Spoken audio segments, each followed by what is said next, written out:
Papa, hindi ka po ba talaga pwedeng sumama sa akin sa Leyte? Kasal ko po yun pa. Parang ang pangit po kung kahit po isa sa inyo ni Mama wala po sa araw na yun. Justin anak, alam mo naman na may sakit ang mama mo. Hindi siya pwedeng bumiyahe ng malayo at mapapagod siya. Baka imbis na mag-enjoy tayo sa kasal nyo, bigla natin siyang isugod sa ospital. Di, pabantayan po natin si Mama kay Tita Maricel. Masyadong malaking abala yun sa Tita Maricel mo. Lalo na't 1 week ka sa Leyte. Saka, may anak din ang tita mo, hindi ba? Nakakahiya naman sa kanya. Basta ganito na lamang. Isama mo na lang dito sa bahay si Rachel pagkagaling niyo sa Leyte. Aba, ikakasal na lang kayo, hindi pa namin siya nakikilala ng mama mo. Sige po, sasabihin ko na lang po sa kanya. Tapos dito po kami sa bahay mag-i-stay na mas matagal bago ko po siya dalhin doon sa bahay na pinapagawa ko para sa aming dalawa. Sigurado po ako na masosurprise siya kasi hindi niya alam na nagpapagawa ko ng bahay namin. Aba, ang bilis naman talaga ng panahon, no? Dati naglalaro ka lamang sa labas. Ngayon, ikakasal ka na, Justin, anak. Napangiti si Justin sa sinabing yun ng tatay niyang si Fredo. Sinabi na lang niya na kailangan pa niyang i-check ang mga dadali niya sa pagpunta sa Leyte para maputol na ang pag-uusap nila ng kanyang ama.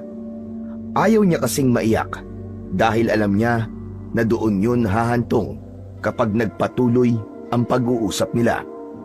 Nang lumabas si Fredo sa kwarto ni Justin, ay sinimulan lang tignan ni Justin ang laman ng kanyang maleta.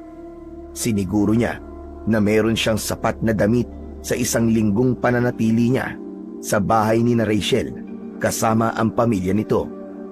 Habang abala si Justin sa kanyang ginagawa, ay bumalik naman si Fredo na may dalang buntot ng pagi. Napakunot naman ang noo niya nang makita ang bagay na yon. Teka pa, ano yan? Buntot ng pagi, anak. Alam ko po na buntot ng pagi yan pa. Pero bakit may dala po kayong ganyan? Dalhin mo to sa pagpunta mo sa Leyte, anak. Pa, hindi ko po kailangan yan. Ano naman pong gagawin ko sa buntot ng pagi? Anak, hindi mo alam ang lugar na pupuntahan mo. Dayo ka sa lugar na yon at mas mabuti ng sigurado. Paboritong biktimahin ng mga aswang ang mga dayo na kagaya mo. Sige na, anak. Isama mo na ito sa bagahe mo. Papa naman Baka pagtawanan pa ako nila Rachel kapag nakita nila yan Anak, mabisang panlaban to sa mga aswang baka hindi mo nalalaman. Noon pa man, ito na ang gamit naming mga manunugi sa pakikipaglaban sa mga aswang. Pa, moderno na po ang panahon ngayon. Wala na mga aswang. Saka, napakaganda po ng Leyte pa at hindi yun isang lugar na dapat katakutan. Alam ko, anak. At hindi ko sinasabi na maraming aswang sa Leyte. Kahit saan lugar ay may aswang, anak. Nasasabi mo lang na wala na sila dahil mas magaling na silang magtago ngayon at magpanggap. Kahit saang lugar ka pa pumunta, anak, ipapadala ko pa rin sa ito. Napabuntong hininga si Justin. Tumayo siya at inakbayan ang kanyang ama. Pa, huwag po kayong mag-alala sa akin. Kasama ko pong family ni Rachel. Safe po ako doon. Itago niyo na lang po yan ulit, okay? Mukhang hindi talaga kita mapipilit na dalhin ito. Pero mangako ka sa akin, anak. Naligtas kang makakauwi dito sa atin. Promise po. Palagi po ako mag-a-update sa inyo. Ngumiti si Justin at kahit paano ay nakita niya na naging kampante ang kanyang ama. Nang muling lumabas ng kwarto si Fredo, ay bumalik na siya sa kanyang ginagawa. Napailing sabay ngiti si Justin nang maalala niya ang mga kwento ng tatay niya noong bata pa siya. Dati kasi ay isang kilalang manunugis ng aswang ang tatay niya. Bumuo pa nga ito ng isang maliit na grupo ng mga manunugis.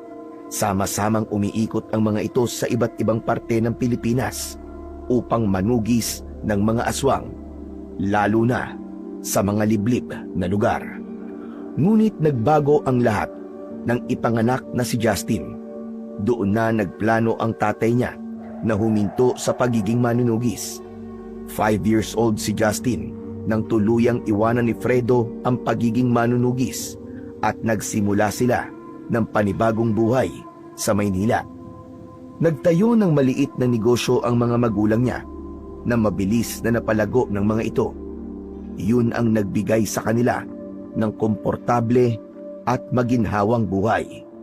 Habang inaayos ni Justin ang mga gamit niya para sa biyahe papunta sa Leyte, ay biglang pumasok sa isip niya si Rachel. Excited na siyang makasama si Rachel hanggang sa kanyang pagtanda. Ngunit sa kabila ng excitement, may lungkot din siyang naramdaman dahil hindi masasaksiyan ng mga magulang niya ang isa sa mga espesyal na araw sa buhay niya. Pero naiintindihan naman niya ang sitwasyon ng kanyang nanay at tatay, kaya hindi makakasama ang dalawa sa kanya sa Leyte. 2:00 ng madaling araw nang nagising si Justin sa tunog ng alarm ng kanyang cellphone. Agad niyang inabot ang cellphone sa lamesa sa tabi ng kanyang higaan at pinatay ang alarm nun. Bumangon siya at dumiretso sa banyo para maligo. Pagkatapos maligo, nagbihis siya ng komportabling polo at maong. Tinernohan niya yon ng puting rubber shoes. Lumabas si Justin ng kwarto na dala ang kanyang maleta. Pagdating sa sala, ay nakita niya si Fredo na nakaupo sa sofa. O ano anak, ihatid pa ba kita sa airport? Wag na po pa, ipapark ko na lang po yung kotse sa pay parking doon. Ay, oo nga pala, magpapaalam lang po ako kay mama. Tulog pa ang mama mo anak. Okay lang po pa, gusto ko lang po siya makita bago po ako umalis. Iniwan ni Justin ang maleta sa gilid ng pintuan at naglakad papunta sa kwarto ng mga magulang niya. Maingat niyang binuksan ang pinto at sumilip sa loob. Nakita niya ang nanay niyang mahimbing na natutulog. Lumapit siya rito at hinalikan ito sa noo. Saglit niyang tinignan ang muka ng kanyang ina bago lumabas ng kwarto. Pagbalik niya sa sala, hinawakan siya ni Fredo sa balikat. Mag-iingat ka sa biyahe anak. Salamat po pa, huwag po kayong mag-alala. Pagdating ko po doon sa Leyte, magbe-message po agad ako sa inyo. Kinuha niya ang kanyang maleta at lumabas na ng kanilang bahay habang nilalagay ang maleta sa likod ng kotse. Muli siyang sumulyap sa bahay nila at nakita niya ang amang si Fredo na nakatayo sa may pintuan. Kumaway siya rito bago siya sumakay ng kotse. Pagpasok ni Justin sa kotse ay agad niya yung pinaandar.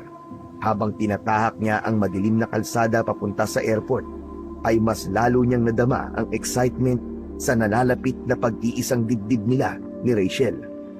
Bukod doon, ay excited na rin siyang makilala ang buong pamilya ni Rachel na hindi pa niya nakikita ng personal. Paglapag ng eroplanong sinasakyan ni Justin sa Tacloban City Airport, ay mas naramdaman niya ang kaba dahil alam niya na ilang oras na lang ay makikilala na niya ang pamilya ng babaeng pakakasalan niya. Sumalubong sa kanya ang liwanag ng umaga at ang mainit na simoy ng hangin. Paglabas niya sa terminal, ay agad niyang nakita si Rachel na nakatayo malapit sa exit. Nakangiti ito at kumakaway sa kanya. Agad na nilapitan ni Justin si Rachel at walang pag-aalinlangan na niyakap niya ito ng mahigpit. Parang nawala ang lahat ng pagod niya sa mahabang biyahe ng sandali na yon. Kumusta ang biyahe mo? Okay naman, nakakapagod pero eto, nawala na ang pagod ko nung makita kita. Kahit kailan talaga, bolero ka, Justin. Nagsasabi lang ako ng totoo. Oo nga pala, pasensya ka na. Hindi ko talaga napilit sina mama at papa na sumama eh. Ganun ba? Okay lang, naiintindihan ko. Na-explain mo naman na sa akin yung reason, di ba? Tumango si Justin, ngunit hindi niya maiwasang makaramdam ng kaunting lungkot. Matapos yon, ay sumakay sila ng taxi papunta sa bus station sa Santa Fe.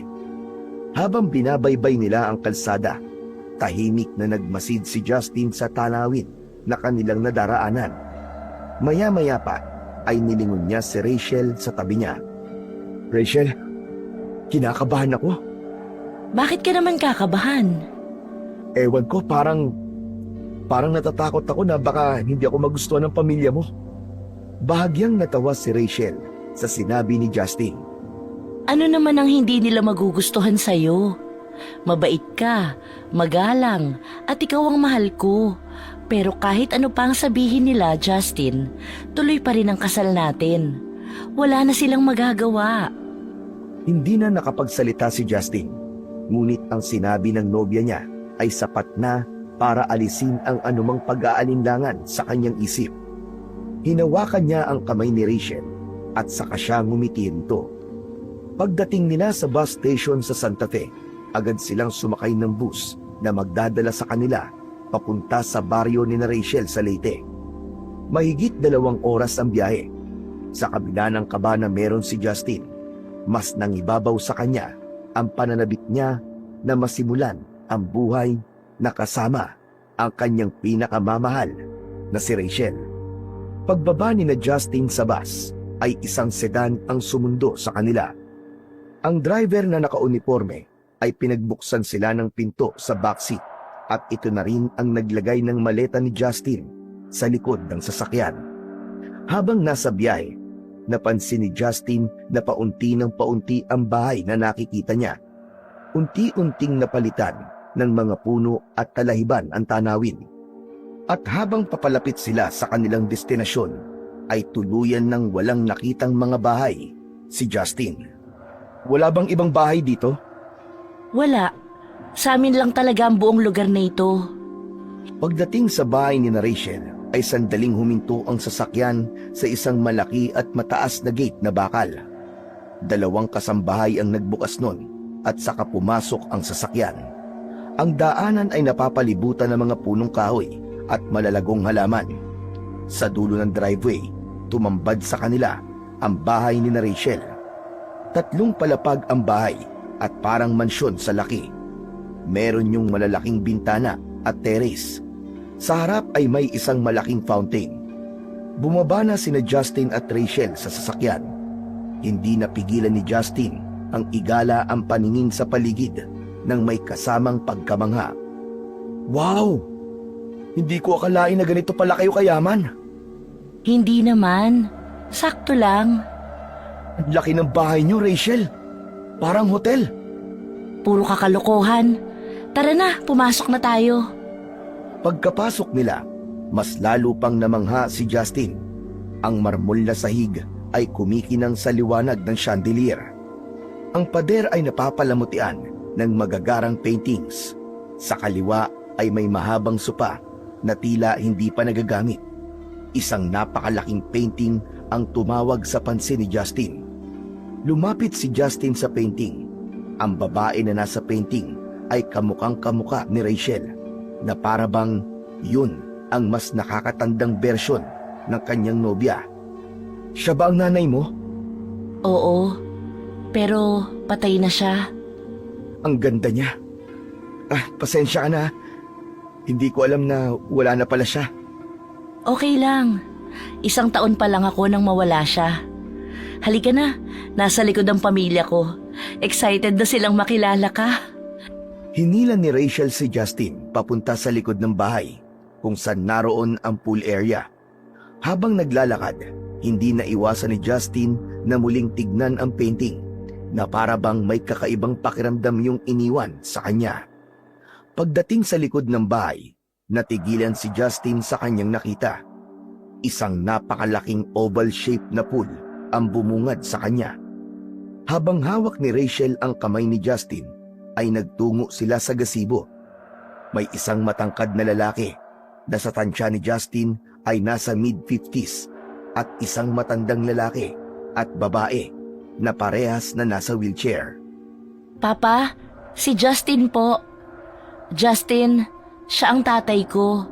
Si Ramon. Ikaw pala si Justin. Sa wakas, nagkakilala rin tayo. Papa, si Justin po. Justin, siya ang tatay ko. Si Ramon. Magandang umaga po, sir. Sir, tawagin mo na lamang akong tito. At pagkatapos ng kasal niyo ng anak ko, pwede mo na akong tawagin Papa. Napangiti si Justin sa mainit na pagtanggap ni Ramon. Justin, sila naman ang lolo at lola ko. Si Lolo Arman at Lola Felicia. Magandang umaga po sa inyo. Tumingin si Justin kay Rachel na parang nagtatanong kung bakit walang tugon ang mga yon. Wala ring ekspresyon ang muka ng dalawa. Nakatingin lang sa malayo ang lolo't lola ni Rachel.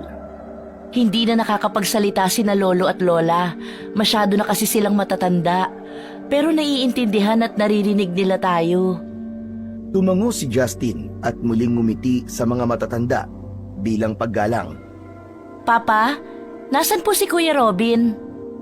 Nasa gubat, nangangaso. Baka mamaya na makabalik. Mga gabi na siguro. Ano po, nangangaso? May malapit po bang gubat dito? Oo, malapit lang. Habi ng panganay ko na si Robin ang mga aso doon. Maya-maya ay makikilala mo rin siya. Rachel, dalhin mo na si Justin sa magiging kwarto niya. At siguraduhin mong makakapagpahinga siya ng maayos. Alam ko na napakahaba na naging biyahe niya. Sige po, Papa. Halika na, Justin. Muling hinawakan ni Rachel ang kamay ni Justin. Nagpaalam muna si Justin kina Ramon bago siya tuluyang sumama kay Rachel papasok sa bahay. Nang muli silang pumasok sa bahay, ay tila may naramdaman si Justin na mga matang nakatingin sa kanya. Ipinagkibit balikat niya na lamang yon at inisip niya na baka kaya ganoon ang pakiramdam niya ay dahil bago siya sa bahay na yon. Umakyat sina Justin sa ikatlong palapag ng napakalaking bahay ni na Rachel. Huminto sila sa isang pinto na nasa dulo ng pasilyo. Binuksan yun ni Rachel at pagpasok nila ay agad na namangha si Justin sa kanyang nakita. Napakalaki ng kwarto. May king-size bed sa gitna na may malinis at puting bedsheet. Sa gilid naman ng kwarto ay may malaking bintana na tanaw ang malawak na lupain sa labas. May isang flat screen TV sa harap ng kama, isang eleganting couch sa isang sulok, at isang maliit na bookshelf na puno ng mga libro. Meron ka palang sariling CR dito para hindi mo na kailangan bumaba sa gabi o madaling araw. Wow, grabe! Parang kwarto to sa isang 5-star hotel ah. Lumapit si Justin sa kama at umupo sa gilid nun. Naramdaman niya ang lambot ng kutsyon. Si Rachel naman ay nanatiling nakatayo sa harapan niya habang nakatingin sa kanya at nakangiti. Sa tingin mo, Rachel, anong first impression ng papa mo sa akin? Alam kong nagustuhan ka niya. Paano mo naman nasabi? Simple lang. Kapag hindi niya gusto ang isang tao, malamig ang pakikitungo niya. Pero kanina, ang init ng pagtanggap niya sa'yo. Sa bagay, naramdaman ko nga na parang ang gaan ng loob niya sa akin eh. Huwag kang mag-alala. Alam kong magiging okay kayo ng papa ko. Ngumiti si Justin at tinapik ang espasyo sa tabi niya. Pinaupo niya si Rachel sa tabi niya at agad naman itong sumunod. Kinuha niya ang isang kamay ni Rachel at masuyo yung hinalikan. Alam mo, namiss kita. Halos isang buwan din pala tayong hindi nagkita. Hindi na hinintay ni Justin na makapagsalita si Rachel at hinalikan niya ito sa labi. Madiin ang halik na yon at puno ng pananabik. Nang gumapang ang kamay ni Justin sa dibdib ng kanyang nobya, ay agad yung pinigilan ni Rachel. Huminto si Justin sa paghalik at may pagtatakang tumingin kay Rachel. Justin, pagkatapos na ng kasal. Hindi ba pwedeng unahin na natin to? Hindi na ako makapaghintay na maging akin ka ng tuluyan eh. Gigil na ako sa'yo. Isang araw na lang naman eh. Konting tiis na lang. Tumayo si Rachel, inayos ang buhok at ngumiti kay Justin. Magpahinga ka na. Magkita tayo mamaya sa hapunan. Naglakad na si Rachel palabas ng kwarto. Matapos nitong maisara ang pinto, ay humiga si Justin sa malaki at malambot na kama. Napatingin siya sa kisame at pumikit. Isang araw na lang at mapapangasawa na niya si Rachel. Napangiti siya habang dama ang excitement para sa araw na yon. Madilim na ang buong kwarto nang magising si Justin mula sa mahimbing na pagkakatulog.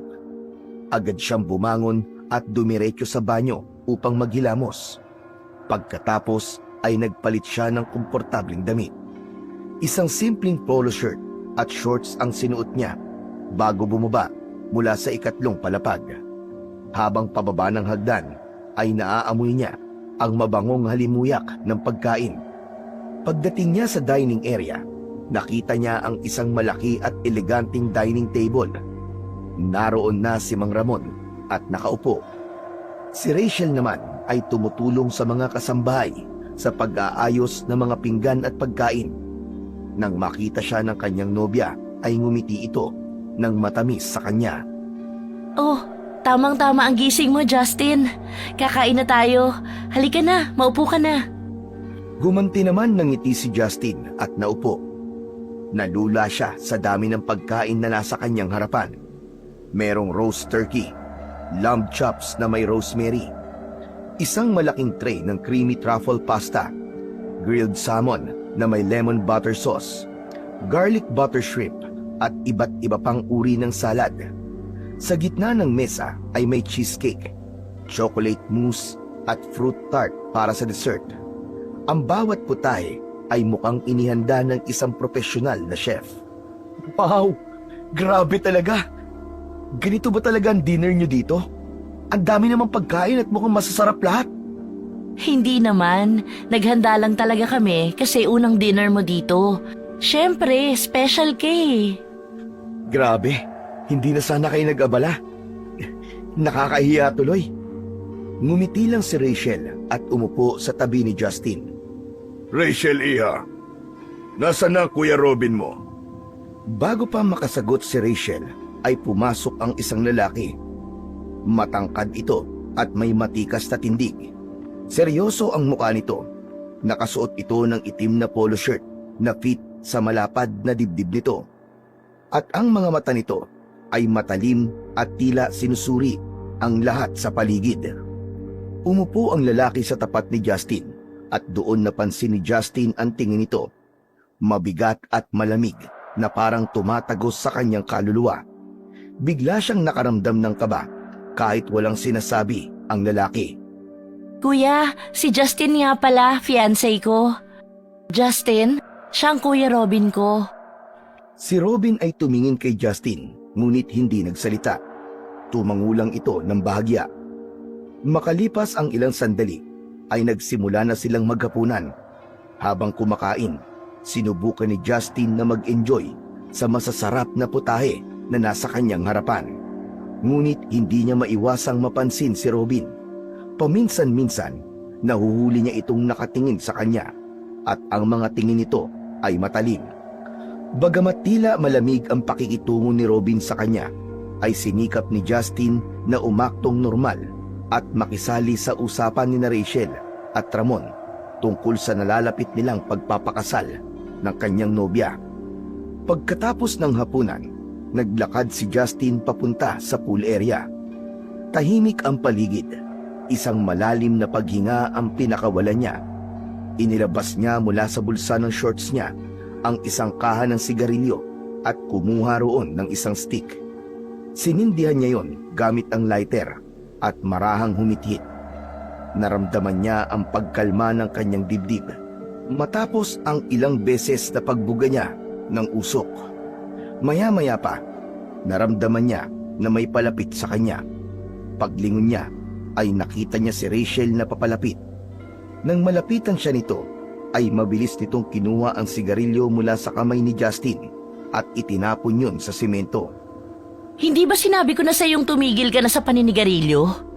Rachel, sinusunod naman kita eh. Pero paunti-unti, hindi naman talaga madaling tumigil kaagad eh. Alam ko, pero ang sabi mo sa akin nun, tumigil ka na sa paninigarilyo. May problema ba, Justin? Alam ko na kapag naninigarilyo ka, ay may iniisip ka o kaya kinakabahan ka. Napansin ko lang kasi kanina, parang hindi ako gusto ng kuya mo. Sandaling natahimik si Rachel, saka ngumiti ng bahagya. Si Kuya Robin? Ganon talaga yun. Tahimik lang talaga siya at hindi sanay makihalubilo sa ibang tao. Hindi eh. Iba talaga yung tingin niya sa akin kanina. Parang galit siya sa akin. Kahit ngayon lang kami nagkita. Huwag mo nang isipin yon. At kung sakali man na hindi ka niya gusto para sa akin, wala akong pakialam. Matutuloy pa rin ang kasal natin, kahit buong angkan ko pa ang ayaw sa'yo. Napangiti si Justin at napailing. Kinabig niya si Rachel at mabilis itong hinalikan sa labi.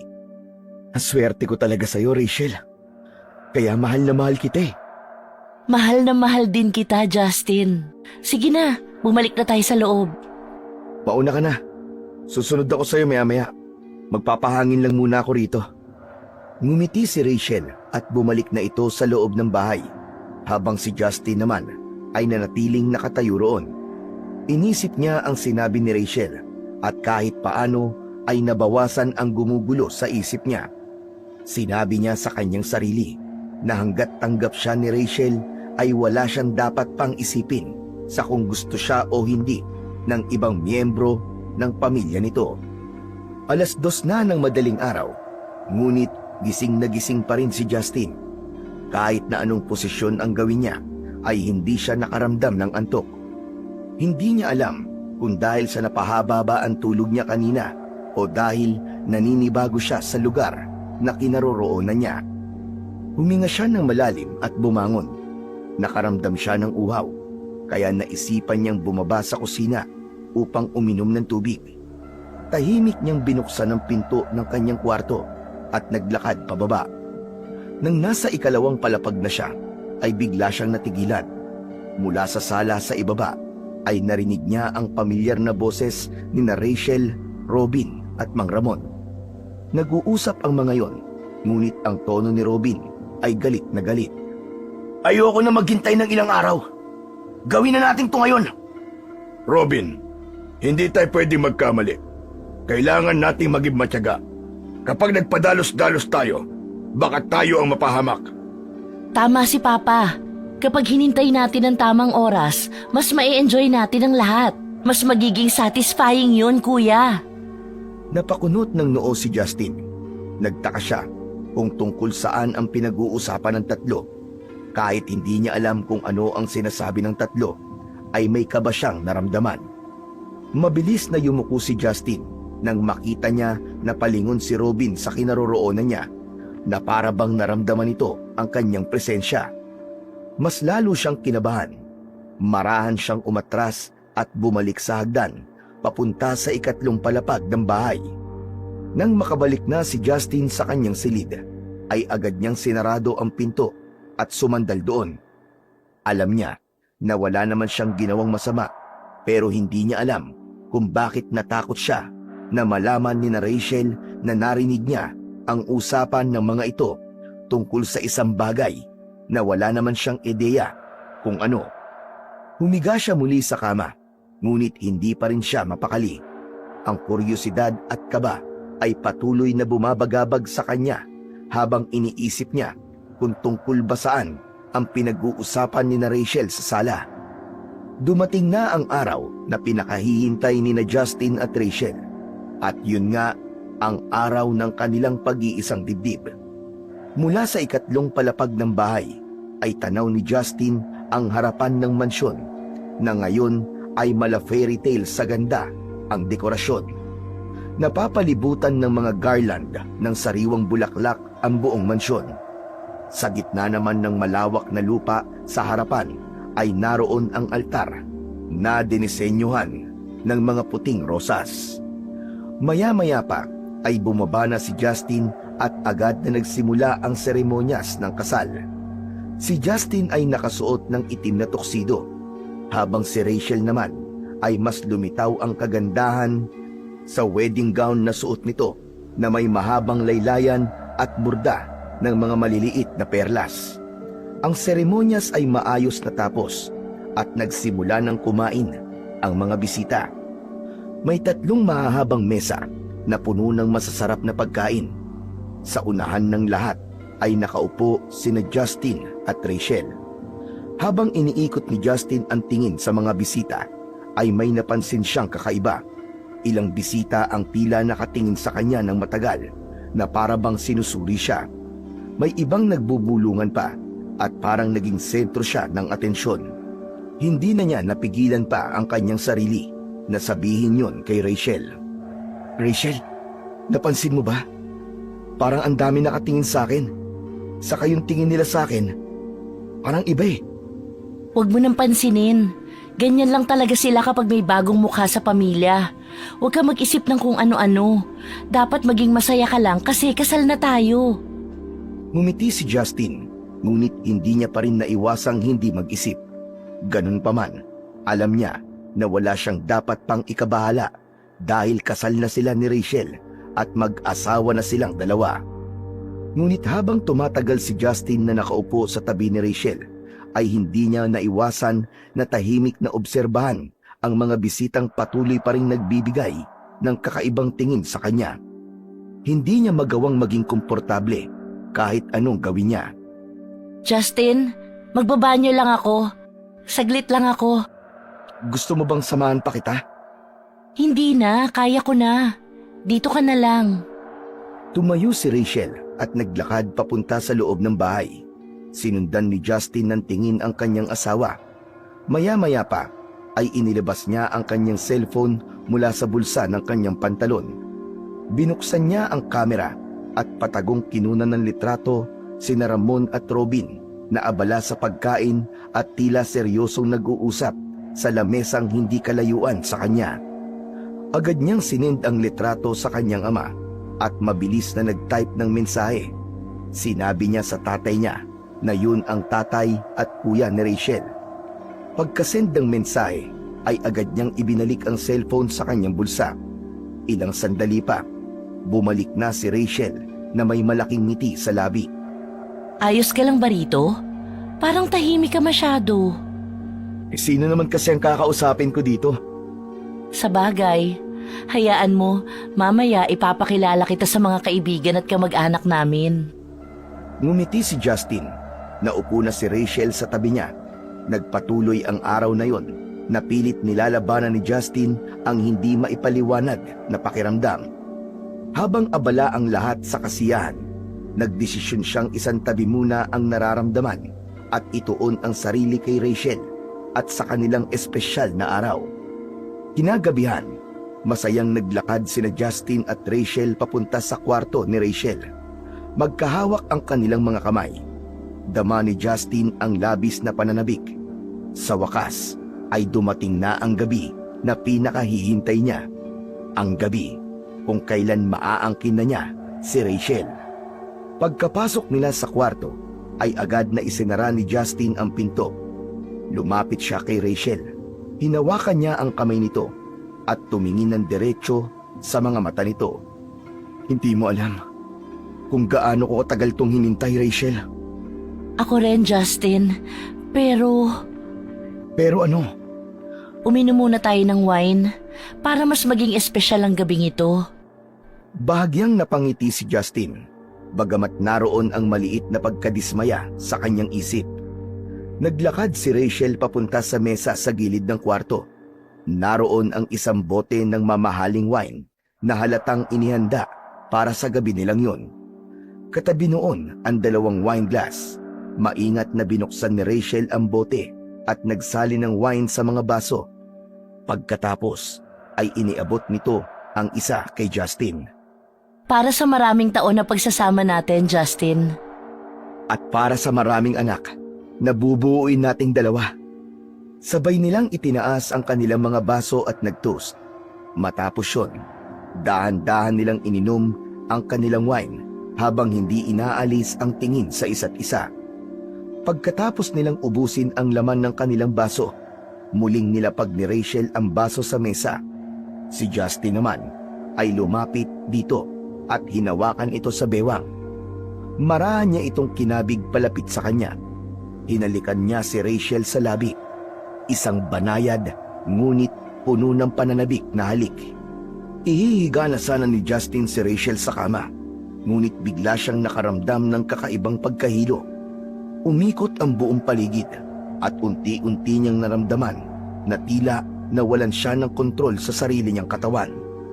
Justin, okay ka lang ba? Rachel, parang... Sinubukan ni Justin na magsalita, ngunit tila naging mabigat ang kanyang dila. Ang kanyang mga tuhod ay nanghina at bago pa man niya matapos ang kanyang sasabihin, ay bumagsak na siya sa malamig na sahig ng kwarto. Hindi niya na nalaman ang mga sumunod na nangyari dahil nawalan na siya ng malay.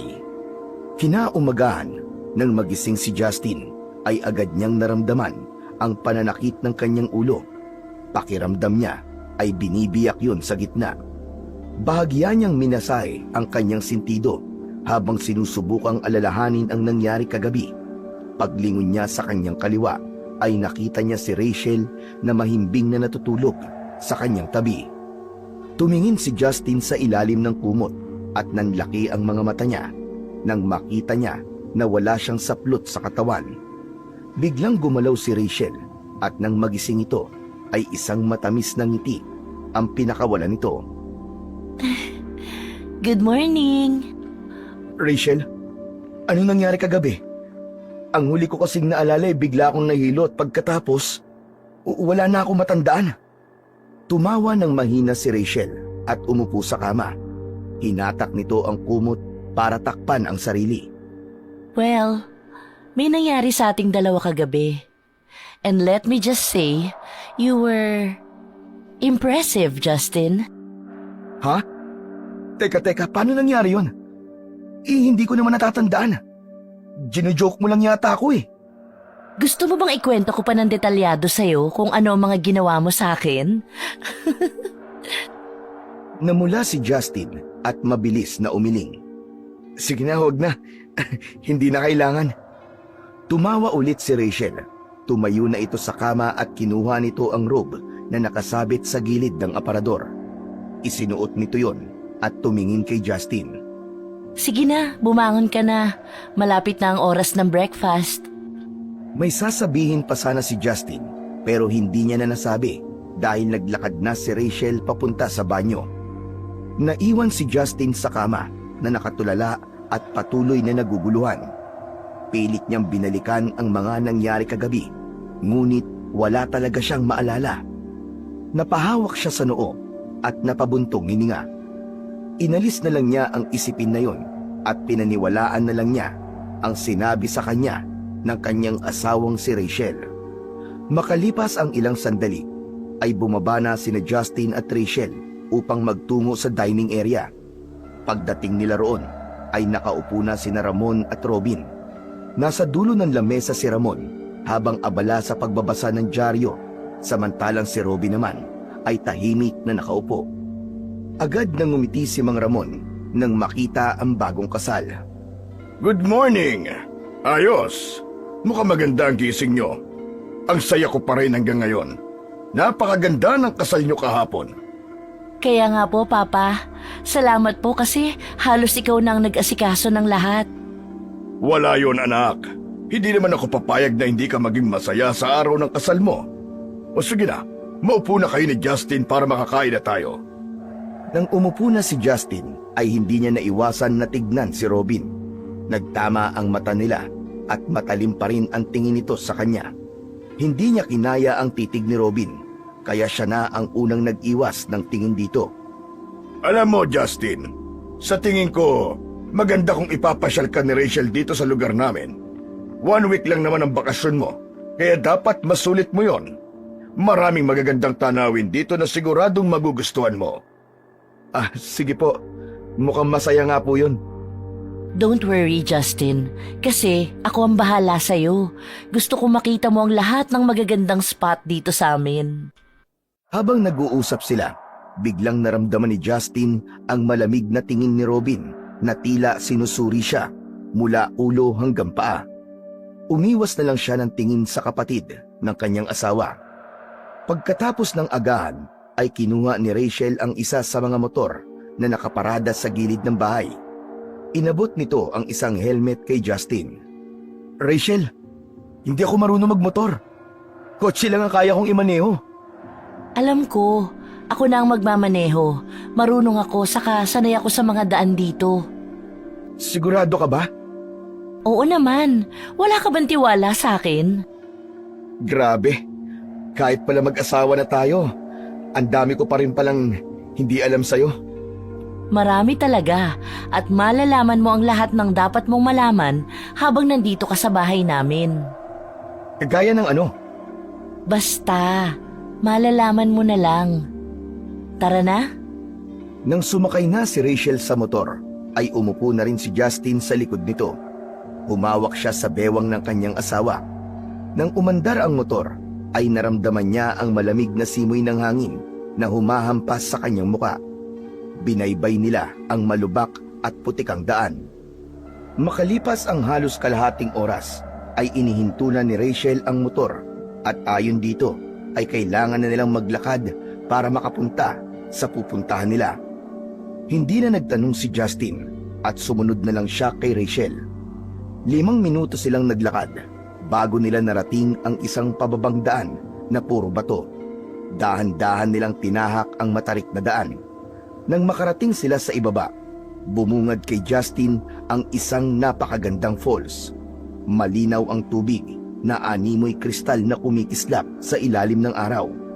Napapalibutan yon ng makakapal na halaman at matatayog na puno. Wow! Ang ganda naman dito! Ngumiti si Rachel, halatang nasiyahan sa reaksyon ni Justin. Sabi ko sa'yo magugustuhan mo dito. Walang ganito sa Manila.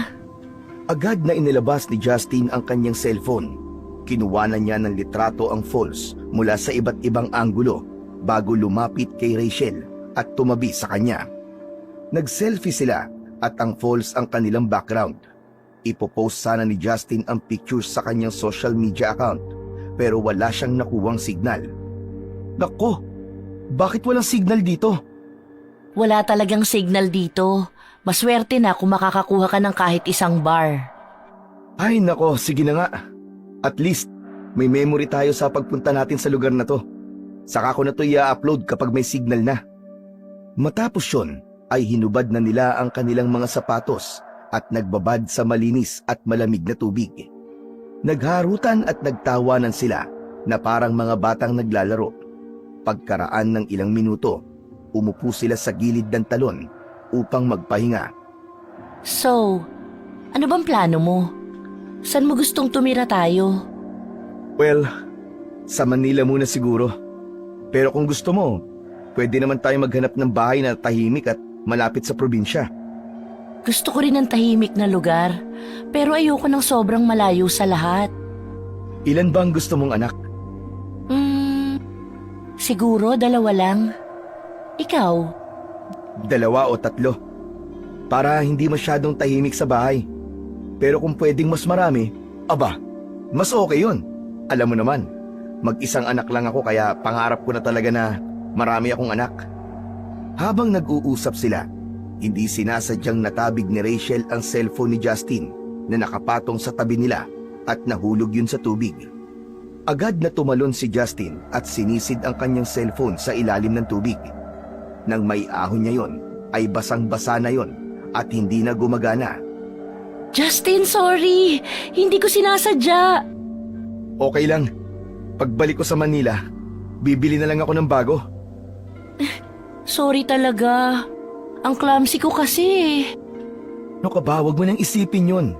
Mas mahalaga naman ang moments na ganito. Itong cellphone, mapapalitan pa ito. Pero yung oras na magkasama tayo, ay hindi. Maya-maya ay nagpatuloy silang magbabad sa malamig na tubig. Sa sandaling yon, ay nakalimutan ni Justin ang agam-agam niya tungkol sa tila hindi magandang impresyon ni Robin sa kanya. Sa mga sumunod na araw, sinamahan ni Rachel si Justin sa iba't ibang magagandang lugar sa lugar na yon. Napuno ang bawat araw ni Justin ng mga bagong karanasan, mula sa pag-akyat sa bundok na may tanawing parang larawang iginuhit, hanggang sa pagpunta sa isang beach na walang tao at napakaganda.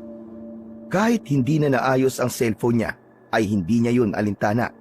Sapat na ang bawat sandaling kasama niya, si Rachel. Ngunit habang papalapit ang huling araw ng kanyang pananatili roon, ay naramdaman niya ang mabigat na lungkot na pilit niyang isinasantabi. Ilang beses niyang sinubukang huwag isipin ang nalalapit na pagbabalik niya sa Maynila. Isang gabi, Habang kumakain sina Justin at Rachel sa isang kilalang kainan sa bayan, ay natigilan si Justin nang maisip niya na malapit na pala siyang bumalik sa Manila. Napansin ni Rachel ang biglaang pananahimik ni Justin, kaya hindi nito naiwasan ang mag-usisa. Bakit parang ang bigat ng iniisip mo? Napansin ko lang kasi na ang bilis ng araw. Sa makalawa pala babalik na ako sa Manila. Huwag kang mag-alala, susunod naman ako agad doon. Hindi rin tayo magtatagal na magkahiwalay. Alam ko naman yun. Pero nasanay na kasi ako na magkasama tayo araw-araw . Hinawakan ni Rachel ang kamay ni Justin sa ibabaw ng mesa.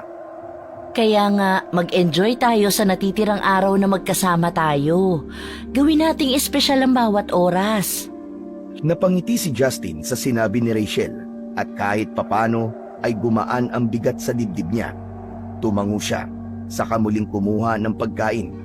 Sa kabila ng lungkot, naisip niya na tama si Rachel.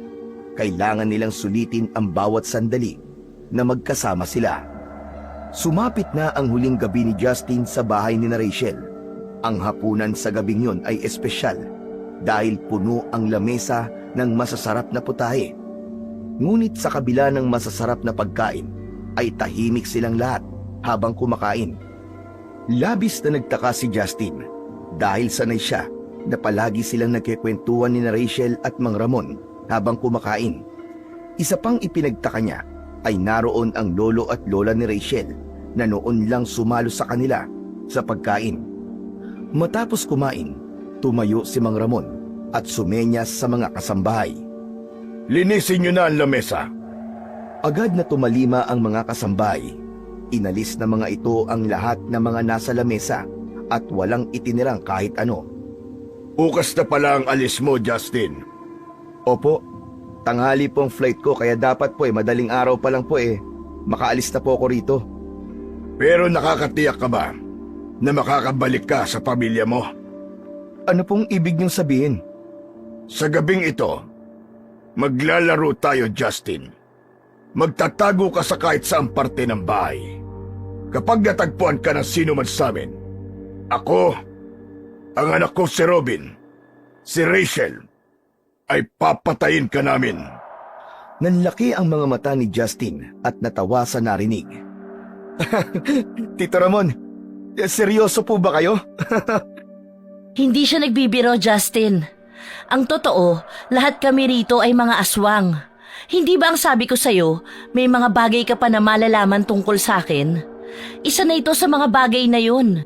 Narito ka para sa isang laro. Ang larong magdedesisyon kung mabubuhay ka o hindi. Natahimik si Justin. Tinignan niya ang mga taong naroroon, ngunit hindi niya mabasa ang kanilang mga muka. Si Rachel, na tila nagbibiro nung una, ay biglang naging seryoso. Ngunit maya-maya, ay muling tumawa si Justin at inisip niya na malamang ay bahagi lang yun ng pamamaalam ni Rachel sa kanya.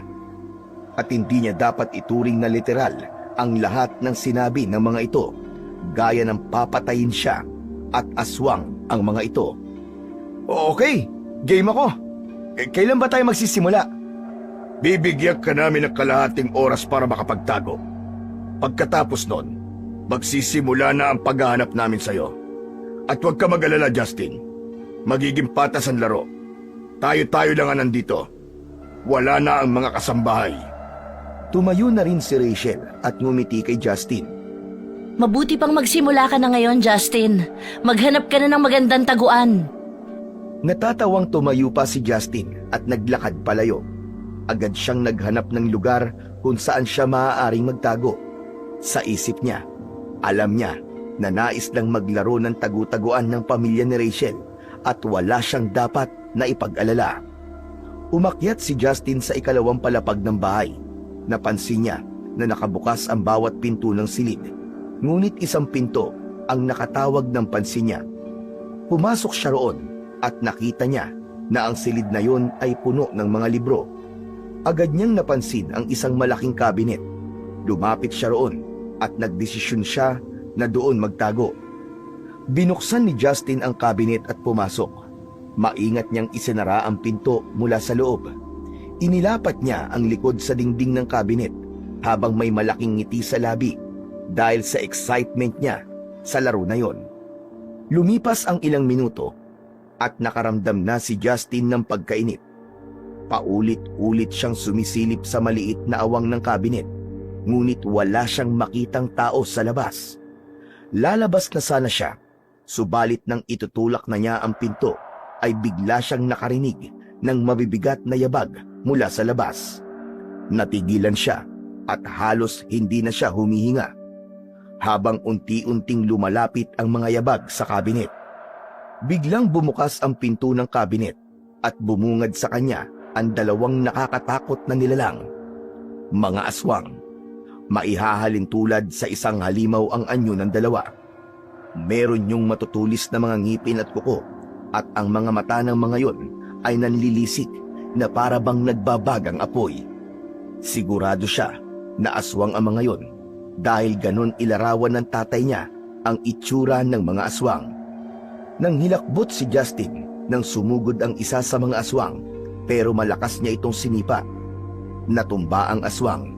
Agad na lumabas si Justin sa kabinet, ngunit bago pa siya makalayo, naramdaman niyang bumaon ang matatalim na ngipin ng isa sa mga aswang sa kanyang balikat. Napasigaw siya sa sakit, pero agad niyang naabot ang isang mabigat na candle holder sa mesa at buong lakas na ipinalo niya yon sa ulo ng aswang na nasa likod niya. Kumawala ang pagkakakagat ng aswang sa balikat ni Justin. Tatakbo na sana siya palabas, ngunit sinunggaban siya ng isa mula sa kanyang likuran. Padapang natumba si Justin at habang nasa sahig siya ay nakita niya ang isang mahabang bakal na parang sibat na may tulis sa dulo. Hindi niya alam kung saan nanggaling yon, pero wala na siyang panahon para mag-isip. Dinampot niya ang bakal at mabilis siyang tumihaya. Pikit mata niyang itinarak ang sibat sa dibdib ng aswang na nasa harapan niya. Sa hindi sinasadyang pagkakataon, natuhog din ng sibat ang aswang na nasa likod ng aswang na nasa harapan ni Justin. Napuno ang silid ng nakakakilabot na hiyaw ng dalawang nilalang bago bumagsak ang mga yon sa sahig. Naguguluhang tumayo si Justin. Tinitigan niya ang mga nakahandusay na aswang hanggang sa unti-unting nagbago ang anyo ng mga yon. Bumalik ang dalawang aswang sa pagiging tao. Natigilan siya nang malaman na ang dalawang aswang ay ang lolo at lola ni Rachel. Halos mawalan ng lakas si Justin. Napaatras siya habang nanginginig ang buong katawan. Pakiramdam niya ay isang masamang panaginip lamang ang lahat. Ano to? Paano naging aswang ang lolo at lola ni Rachel? Paulit-ulit na sinampal ni Justin ang sarili at umasa siya na magigising siya sa masamang panaginip na yon.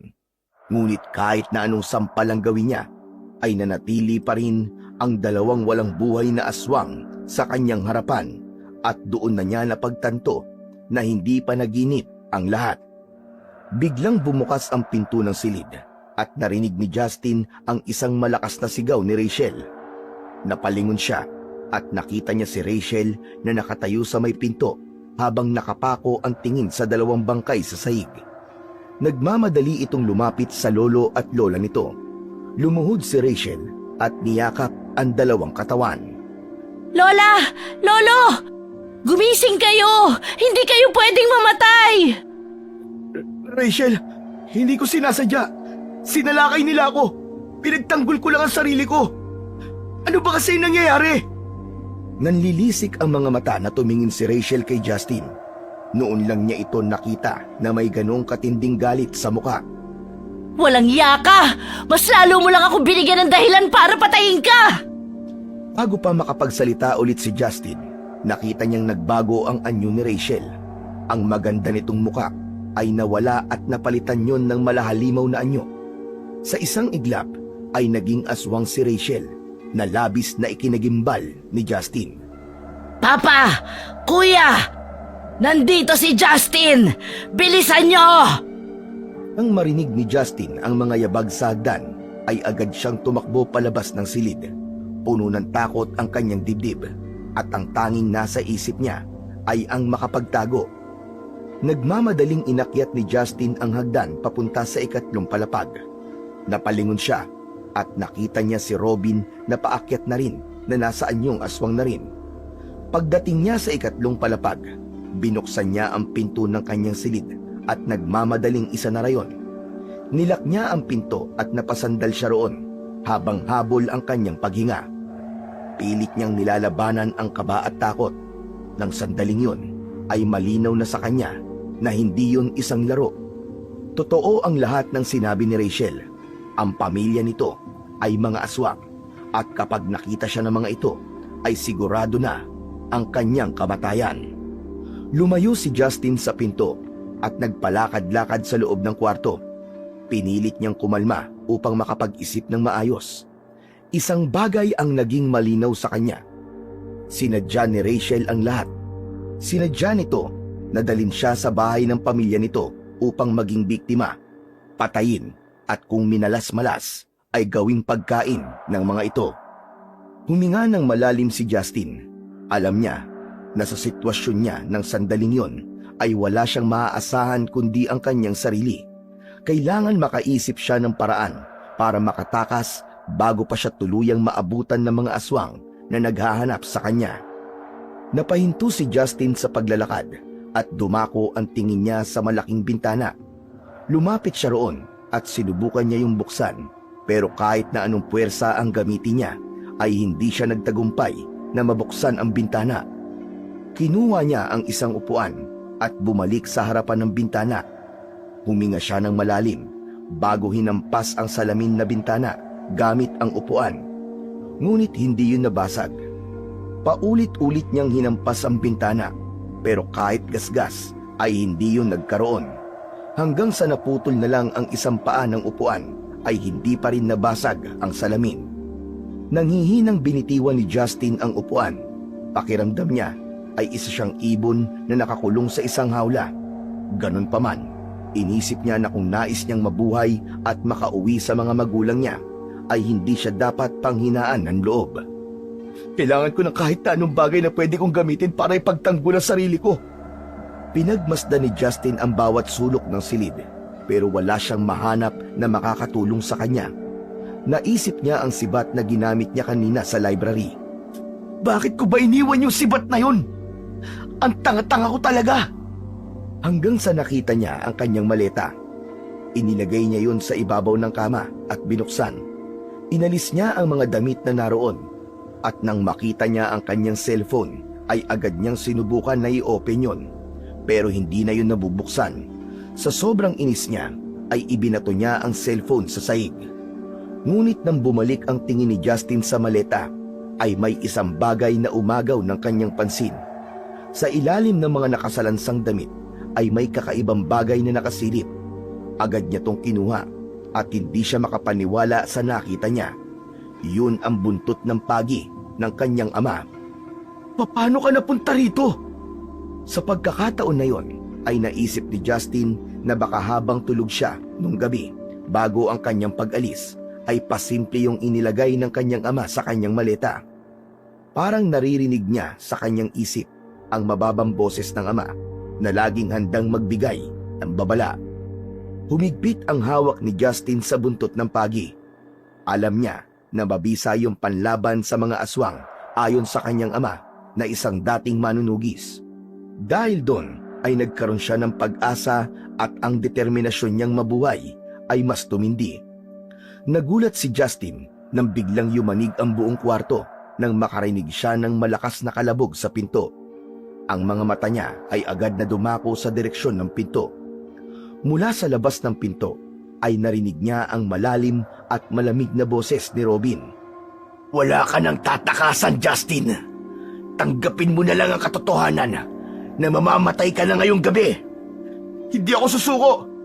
Hindi ako papayag na basta na lang mamatay nang hindi lumalaban. Ano bang kasalanan ko sa inyo? Bakit yung ginagawa sa akin to? Hindi mo na kailangan malaman ang dahilan dahil mamamatay ka na rin naman. Patuloy ang malakas na pagbangga ni Robin sa pinto. Naramdaman ni Justin ang malamig na pawis sa kanyang noo. Nilabanan niya ang takot dahil alam niya na kapag pinangunahan siya ng takot ay hindi siya makakapag-isip ng maayos. Napaatras si Justin ng tuluyan nang bumigay ang pinto. Tumambad kay Justin si Robin na nasa anyong aswang. May nakapaskil na malademonyong ngisi sa mukha nito, habang ang mga mata nito ay nanlilisik na nakatutok sa kanya. Wala ka nang ligtas ngayon, Justin. Ako ang nakahanap sa'yo, kaya ako ang dapat na pumatay sa'yo. Naniga si Justin sa kinatatayuan niya. Kahit gusto niyang tumakbo o atakihin si Robin, ay hindi niya maigalaw ang kahit na anong parte ng kanyang katawan. Pero sa loob ng kanyang isip, isang bagay lang ang malinaw. Hindi siya mamamatay nang hindi lumalaban. Inihanda ni Justin ang sarili at ang buntot ng pagi. Yun lamang ang kaisa-isang sandata na maaari niyang gamitin laban sa halimaw na nasa harap niya. Habang daang-daang lumalapit si Robin, ay ramdam niya ang pagtibok ng kanyang puso. Ngunit sa kabila ng lahat, alam niyang kailangan niyang tumayo para sa sarili niya. Lalaban siya dahil wala siyang ibang pwedeng gawin kundi yun lang upang buhay siyang makalabas sa bahay na yon. Biglang sumugod si Robin kay Justin. Nang halos isang dipa na lang ang layo nito kay Justin, ay hindi na siya nagdalawang isip na hampasin ito ng buntot ng pagi. Malakas na napasigaw sa sakit si Robin nang tinamaan ito ng buntot ng pagi sa muka. Nagulat ito nang makita ang hawak ni Justin. Paano ka nagkaroon yan? Saan galing yan? Galing sa tatay ko. Pasalubong niya para sa inyo, mga demonyo! Muling umatake si Robin ng mas mabilis at mas marahas. Nakatutok ang mga mata ni Justin sa bawat galaw ni Robin at naghintay siya ng tamang tiyempo para umatake. Nagawa ni Robin na makalapit kay Justin at sinubukan siya nitong sakmalin. Nagawa naman ni Justin na umiwas sa huling segundo, ngunit nawalan siya ng balanse at natumba sa saig. Sinamantala ni Robin ang pagkakataong yon at nagawa siya nitong kalmutin sa dibdib. Napasigaw si Justin nang maramdaman ang malalim na pagbaon ng mga kuko ni Robin sa kanyang balat. Tumayo agad si Justin. Hindi niya ininda ang kanyang sugat. Sa pagkakataon na yon ay si Justin naman ang umatake. Hinampas niya si Robin sa tiyan at napaatras ito ng sandali, pero agad ding umatake. Nagpalitan ng atake ang dalawa. Habang tumatagal ay nakaramdam na ng pagod at panghihina si Justin, ngunit hindi niya yun ipinakita kay Robin. Sa isang pagkakataon, nagawang mahawakan ni Robin si Justin sa balikat. Galit na galit siya nitong itinapon sa dingding. Tumama ang katawan niya sa dingding. Pinilit niyang tumayo, pero masyadong malaki ang naging pinsala ng huling ginawa ni Robin sa kanya. Habang papalapit si Robin, kinuha ni Justin ang isang upuan na ginamit niya kanina sa pagbasag sa bintana. Ibinato niya yon kay Robin, pero sinalag lang ito ng braso nito. Bumagsak ang upuan sa harapan ni Robin, habang ang mga paanon ay nakaturo sa itaas. Masyado nang matagal ang laban na ito. Tapusin na natin to, Justin! Hindi nagpatinag si Justin. Hinawakan niya muli ang buntot ng pagi at humarap kay Robin. Nang sumugod si Robin, hinampas niya ito ng buong lakas sa braso, dahilan upang mapaatras ito. Hindi pa natapos si Justin at sunod-sunod niyang hinampas si Robin. Tinamaan ito sa iba't ibang parte ng katawan. Sa bawat tama ng buntot ng pagi ay napapasigaw si Robin sa sakit. Ang balat nito ay tila natutunaw. Hanggang sa inipon ni Justin ang lakas na meron siya at ibinigay niya kay Robin ang pinakamalakas na hampas niya. Tumama ang buntot ng pagi sa dibdib ng aswang. Nawalan ng balanse si Robin at patihaya itong bumagsak sa sahig. At sa hindi inaasahang pangyayari, tumama ang likod ng ulo nito sa isang sirang paa ng upuan na may matulis na dulo. Tumagos yun sa likod ng ulo ni Robin at dumiretso sa bibig nito. Halos masuka si Justin sa nakita. Hindi siya makapaniwala sa nangyari. Nanghihina siyang napaluhod habang habol ang kanyang paghinga. Sa kabila ng tagumpay niyang mapatay si Robin, alam niyang hindi pa tapos ang laban dahil buhay pa rin si Ramon at ang asawa niyang aswang na si Rachel. Siniguro muna ni Justin na patay na si Robin bago siya lumabas ng kwartong yon, na dala pa rin ang buntot ng pagi. Labis ang pasasalamat niya sa kanyang ama dahil kung hindi nito yun nilagay sa kanyang maleta, malamang ay kanina pa siya napatay ni Robin. Maingat ang bawat hakbang ni Justin habang bumababa siya ng hagdan. Alam niyang bawat galaw niya ay maaaring magbigay ng pahiwatig kina Ramon at Rachel na buhay pa siya. Nang makarating siya sa sala, agad siyang nagtungo sa main door. Hinawakan niya ang seradura at pilit yung pinihit, ngunit hindi mabuksan ang pinto. Isinunod niya ang mga bintana, pero kagaya ng pinto ay wala rin siyang nabuksan sa mga yon.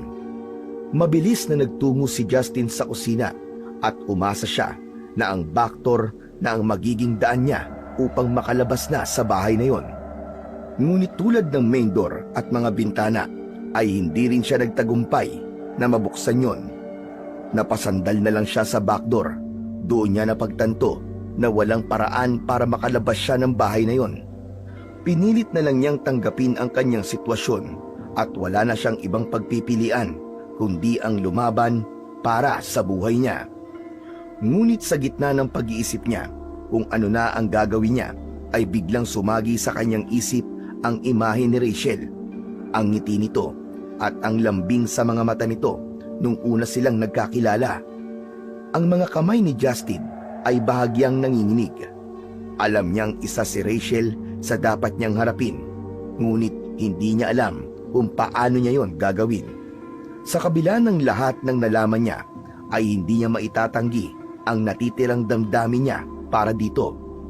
Isang malalim na paghinga ang pinakawalan ni Justin at matuwid siyang tumayo. Isinantabi muna niya ang pagmamahal niya kay Rachel.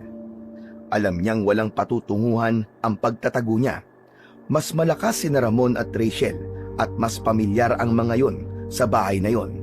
Sigurado siya na kahit saan siya magtago ay mahahanap at mahahanap pa rin siya ng mga ito. Kailangan ko na silang harapin. Bahala na kung mamatay ako. Basta ang mahalaga, lumaban ako. Kinondisyon ni Justin ang sarili. Sa oras na yon ay handa na siya. Hindi siya papayag na maging biktima ng isang pamilya ng aswang sa gabing yon. Nangako siya sa kanyang sarili na buhay siyang uuwi sa bahay nila. Napapitlag si Justin nang makita niyang pumasok si Ramon sa kusina. Huminto ito sa pintuan at ang matalim nitong tingin ay parang mga kutsilyo na tumagos sa kaluluwa niya. Ramdam niya ang bigat ng galit ni Ramon. Alam niya na hindi lang yun simpleng puot. May mas malalim na dahilan ang galit ng mga ito sa kanya at yun ang nais niyang malaman. Ano ba nagawa ko para magalit kayo sa akin ng ganito? Sigurado ka bang gusto mong malaman, Justin? Kaya nga ako nagtatanong eh. Ano ba ang kasalanan ko sa inyo? Isang nakakatakot na ngisi ang sumilay sa labi ni Ramon. Mas lalong naging matalim ang tingin nito kay Justin. Ang totoo, wala ka namang kasalanan. Ang dapat mong sisihin ay ang tatay mo, si Fredo. Anong kinalaman ng tatay ko dito? Ang tatay mo ang dahilan kung bakit ka nandito. Pinatay niya ang asawa ko dahil sa isa tong aswang. Tinanggalan niya kami ng pagkakataon na magkaroon ng isang buong pamilya. Pinagplanuhan naming lahat ito mula sa pagkakakilala niyo ni Rachel hanggang sa pagdala niya sa iyo dito. Lahat ng yun ay para makaganti kami, para pagbayarin ang tatay mo sa ginawa niya sa amin. Kapag pinatay ka namin, mararamdaman niya ang sakit na naramdaman namin nung pinatay niya ang asawa ko. Sigurado akong ginawa lang ng tatay ko ang tama. Siguro, may dahilan siya kung bakit pinatay ang asawa mo. Wala akong pakialam kung anong dahilan niya. Nagkamali siya ng aswang na pinatay. At ngayon, ikaw ang magbabayad sa pagkakasala niya. Sa mismong harapan ni Justin ay mas naging halimaw palalo si Ramon. Nagngalit ang mga panga nito. Mas lalong lumaki ang katawan habang ang mga kamay nito ay nagkaroon ng mas matatalas na mga kuko. Ang mga mata nito ay tila nagbaga na ng tuluyan at ang mga ngipin nito ay umusli na sa kanyang bibig. Napaatras si Justin at alam niya na wala na talaga siyang magagawa kundi ang lumaban at ipagtanggol ang kanyang sarili. Sa isang iglap, sumugod si Mang Ramon kay Justin ng mabilis at mabangis. Napaatras si Justin at halos tumama sa mukha niya ang mga kuko nito. Tumama ang mga kuko ni Ramon sa pinto na nag-iwan ng malalalim na gasgas sa kahoy. Inisip ni Justin na kung sa mukha niya yun tumama, siguradong siya ay mamamatay kagad. Hinampas ni Justin si Ramon gamit ang buntot ng pagi, pero mabilis itong nakaiwas. Naabot ni Ramon si Justin at nasugatan ang braso niya gamit ang matatalas nitong kuko. Napasigaw si Justin sa sakit, ngunit hindi siya umatras. Sa halip, gumanti siya ng hampas at tumama sa gilid ng mukha ni Ramon ang buntot ng pagi. Nagpatuloy ang kanilang laban. Sinugod muli ni Ramon si Justin. Hindi nakaiwas si Justin at tinamaan siya ng suntok sa tiyan.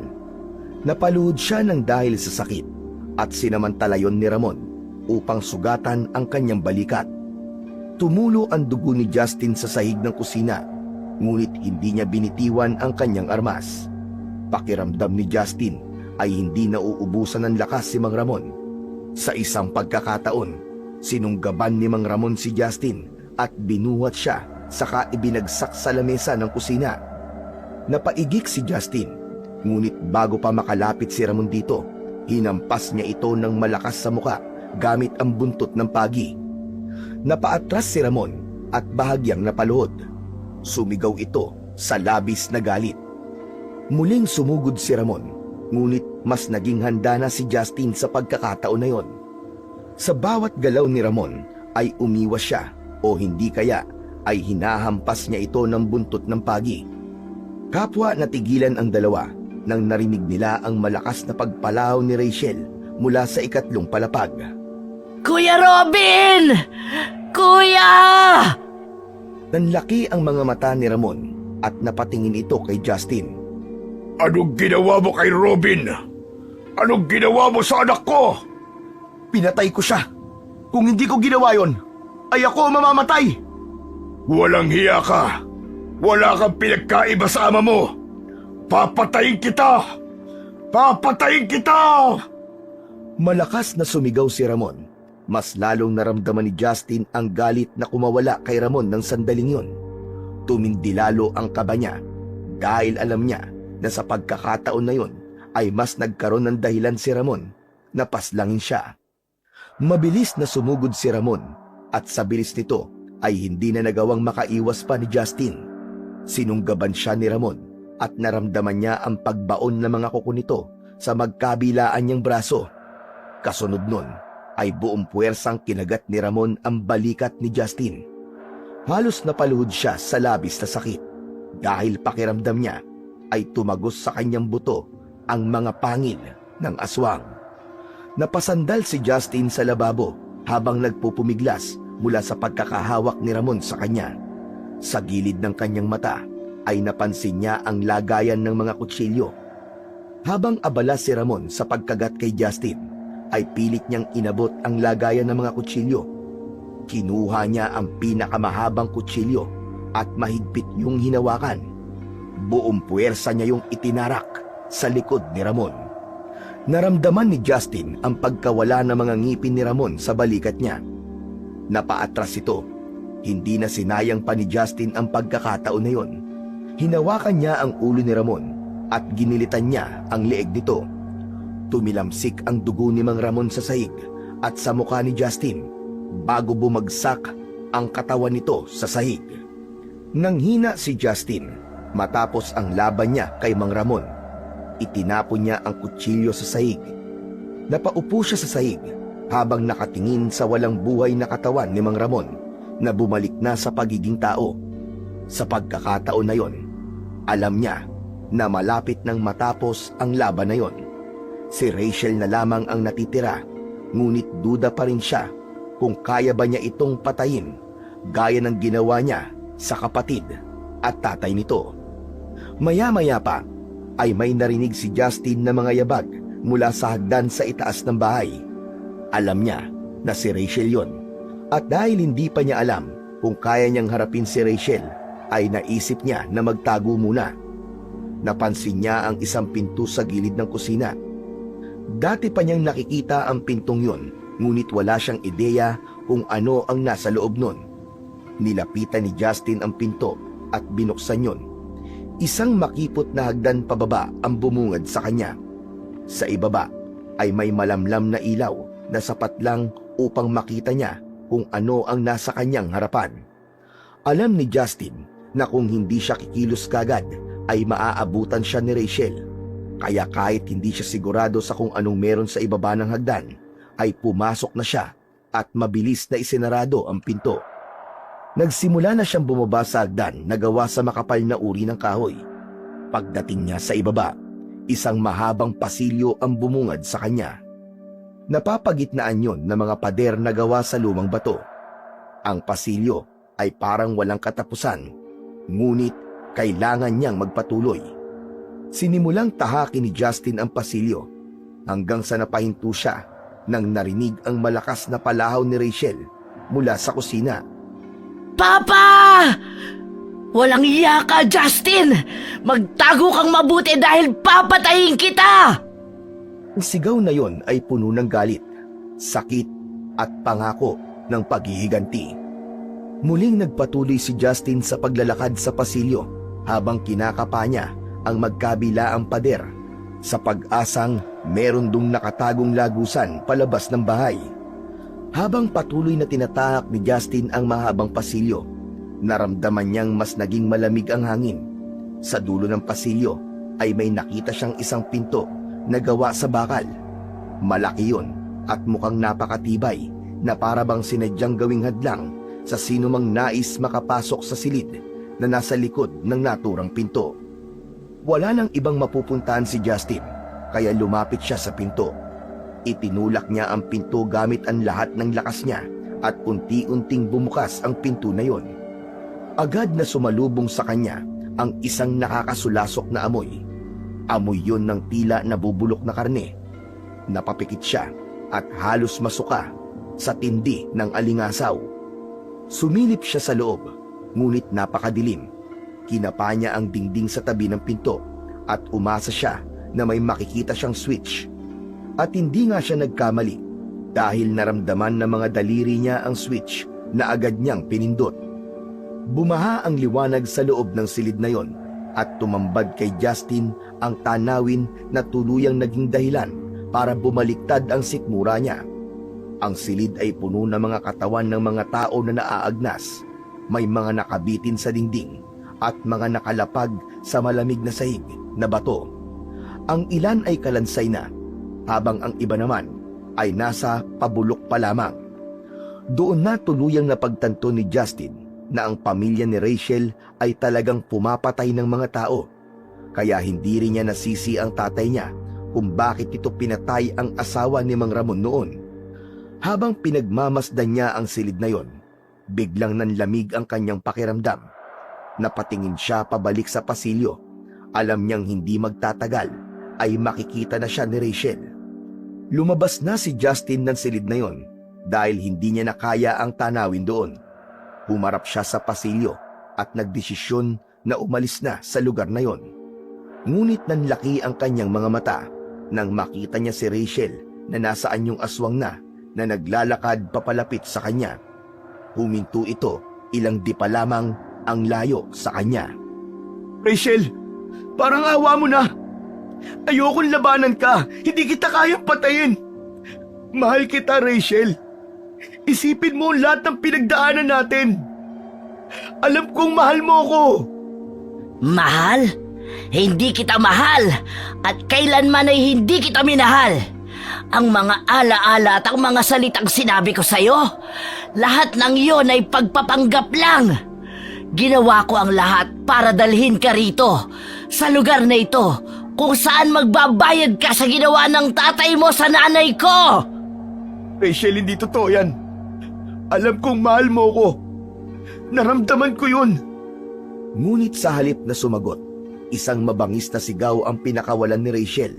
Bigla itong sumugod kay Justin habang ang kanyang kuko ay nakaumang na parang mga talim. Wala nang nagawa si Justin kundi ang umatras pabalik sa silid ng mga bangkay.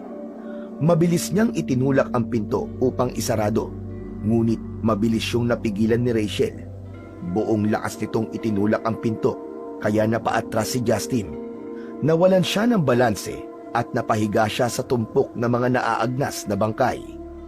Mabilis na pumasok si Rachel at umibabaw kay Justin. Maigpit nitong hinawakan ang magkabila ang braso ni Justin habang ang mga kuko nito ay bumaon sa kanyang balat. Sa kabila ng sakit ay pilit na nagpumiglas si Justin, ngunit hindi niya magawang makawala. Hindi kita mapapatawad, Justin! Pinatay mo ang tatay ko! Pinatay mo si Kuya Robin! Isusunod na kita sa kanila! Bago pa makasagot si Justin, biglang sinakmal ni Rachel ang leeg niya gamit ang matatalim nitong ngipin. Napasigaw si Justin sa labis na sakit. Ngunit sa kabila ng lahat, buong lakas niyang sinubukang makawala. Nagtagumpay siyang maitulak si Rachel palayo sa kanya gamit ang kanyang mga tuhod. Mabilis siyang gumapang palayo habang ang dugo niya ay patuloy na dumadaloy mula sa sugat sa kanyang leeg. Nanghihinang tumayo si Justin. Rachel! Rachel, pakiusap! Ayoko ng ganito! Alam ko may natitira ka pang kabutihan sa'yo. Alam kong mahal mo rin ako kahit papano. Ayoko magpatayan tayong dalawa! Tigilan mo na ang ilusyon mo, Justin! Hindi kita minahal kahit kailan! Sa mga sandaling magkasama tayo, wala akong ibang gustong gawin kundi ang patayin ka! Natigilan si Justin sa sinabing yun ni Rachel.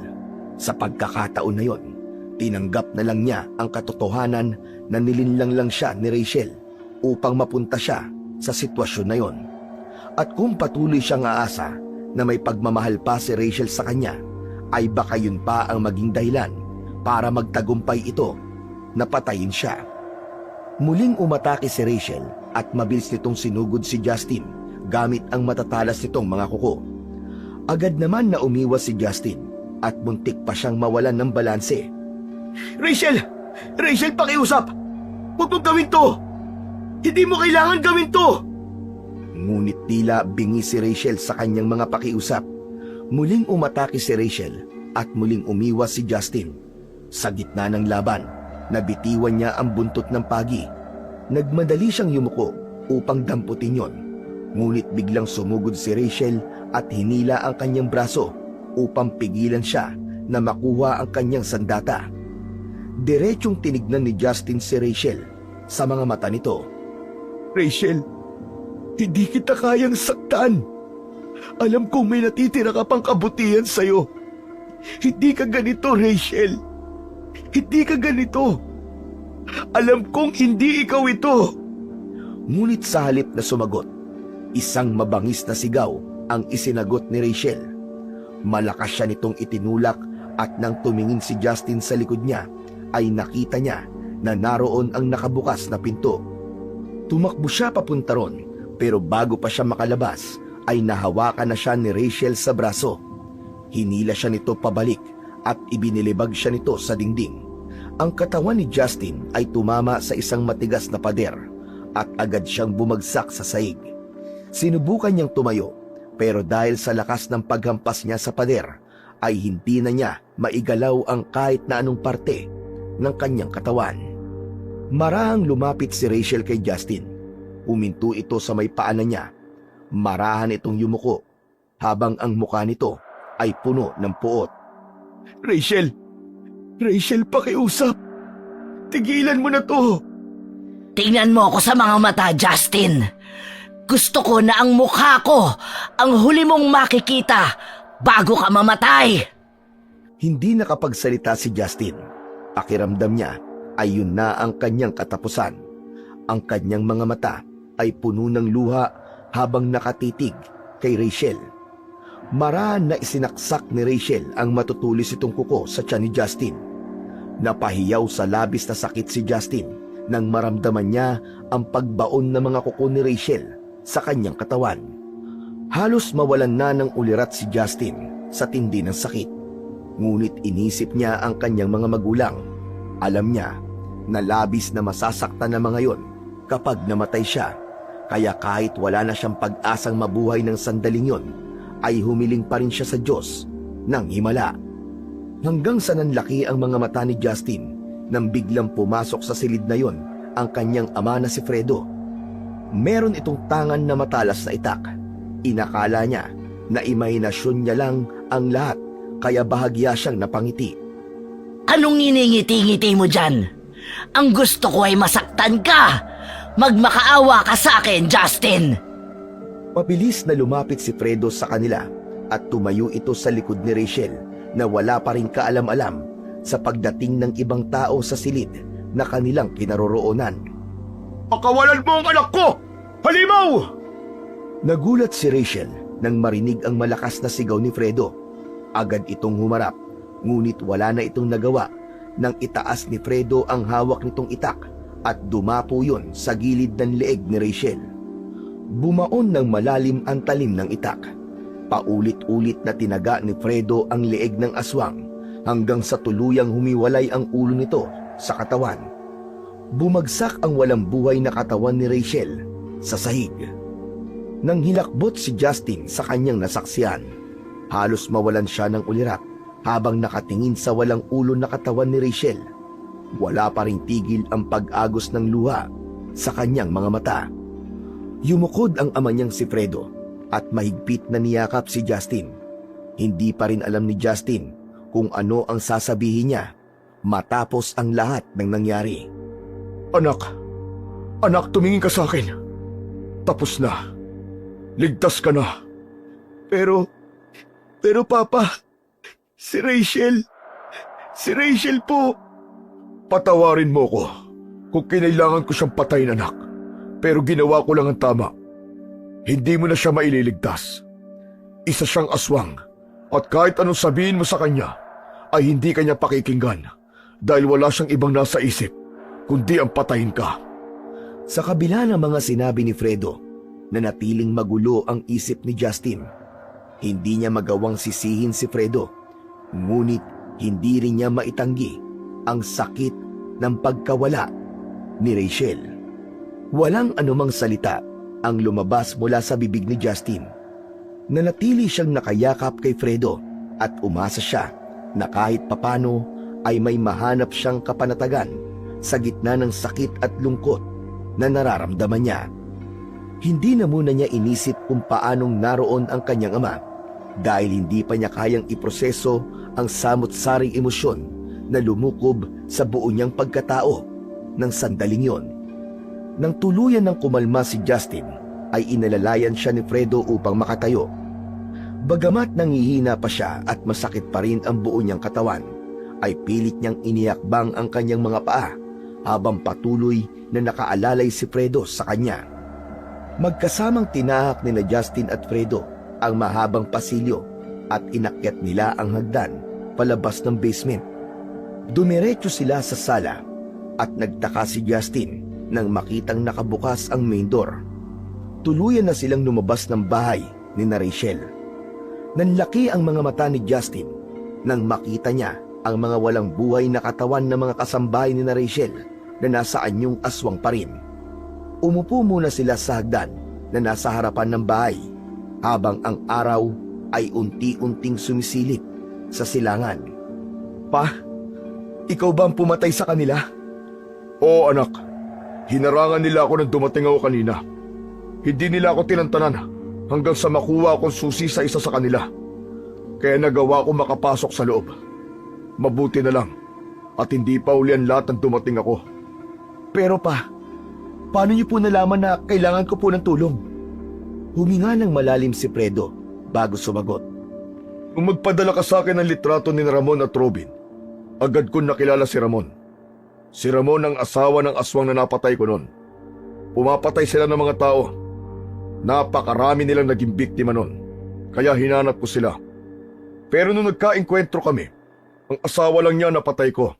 Nakatakas si Ramon. Pero bago siya tumakas, nagbanta siya na maghihiganti siya sa akin. Alam kong darating ang araw na gagawin niya ang sinabi niya.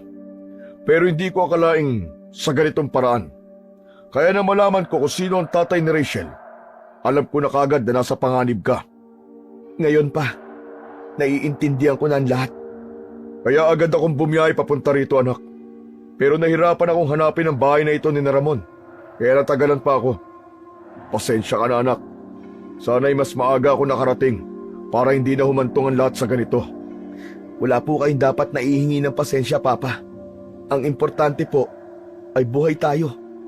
Nailigtas niyo pa rin po ako. Si Mama nga po pala. Sino pong kasama niya sa bahay? Binabantayan ko muna siya sa tita Maricel mo. Mahirap para sa akin na iwanan siya, pero hindi ko rin kayang pabayaan ka anak. Hindi na muling nagsalita si Justin. Pinanood na lang nila ang pag-usbong ng araw habang nagpapahinga. Ngunit sa isipan ni Justin, alam niyang kahit tapos na ang laban, hindi basta-basta mawawala ang marka ng trahedya na yon sa kanyang buhay.